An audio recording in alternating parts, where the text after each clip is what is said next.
മലബാർ ഹോസ്പിറ്റലിലെ ചികിത്സാ പിഴവ്, റിഫയുടെ മരണത്തിന് ഉത്തരവാദികൾക്കെതിരെ നടപടി സ്വീകരിക്കുക, തുറക്കൽ കൂട്ടായ്മയുടെ ജനകീയ മാർച്ച് തുറക്കലിൽ നിന്നും ആശുപത്രിയിലേക്ക് മാർച്ച് നടത്തി. ഹോസ്പിറ്റലിൽ മുൻവശം പോലീസ് മാർച്ച് തടഞ്ഞു. റിഫയുടെ മരണത്തിന് സമഗ്രാന്വേഷണം നടത്തി ആശുപത്രിക്കെതിരെ ശക്തമായ നടപടിയെടുക്കണമെന്നാവശ്യപ്പെട്ട് റിഫ ജനകീയ സമരസമിതി ആശുപത്രിയിലേക്ക് മാർച്ച് നടത്തി. അസുഖത്തിന് ചികിത്സ തേടിയെത്തുന്നവരെ മരണത്തിലേക്ക് തള്ളിവിടുന്ന അറവുശാലയാവുകയാണ് ഈ ആശുപത്രി. ചൊറിച്ചിലിന് ചികിത്സ തേടിയെത്തിയ റിഫക്ക് മലബാർ ഹോസ്പിറ്റലിൽ നൽകിയ ചികിത്സയെക്കുറിച്ച് ഹോസ്പിറ്റൽ ഇറക്കിയ കുറിപ്പും അത് നൽകിയ രീതിയെക്കുറിച്ചും സമഗ്രാന്വേഷണം നടത്തണം. യോഗ്യതയില്ലാത്ത ഡ്യൂട്ടി ചെയ്യുന്ന ജീവനക്കാരെ കുറിച്ചും ഡോക്ടർമാർക്ക് നിശ്ചിത ടാർഗറ്റ് നൽകി രോഗികളെ മരുന്ന് കുത്തിവെച്ച് അഡ്മിറ്റ് ദിവസം വർദ്ധിപ്പിച്ച് ലാഭക്കണ്ണോടെ പ്രവർത്തിക്കുന്ന മാനേജ്മെന്റിനെ കുറിച്ചും സമഗ്രാന്വേഷണം നടത്തണം.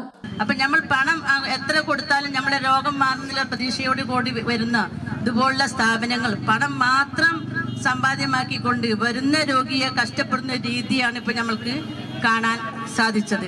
ഇവിടെ ഈ റിഫമോള് മാത്രമല്ല, ഇതിനു മുമ്പും എൻ്റെ അനുഭവം വെച്ച് 2 പെൺകുട്ടികൾ പ്രസവിച്ച് മരിച്ച സംഭവം എനിക്കറിയാവുന്നതാണ്. ആ കുട്ടികളുടെ ആ കുഞ്ഞു പൈതങ്ങൾ ഇപ്പോൾ ഒരു കുട്ടിക്ക് 1 വയസ്സായിട്ടുണ്ട്.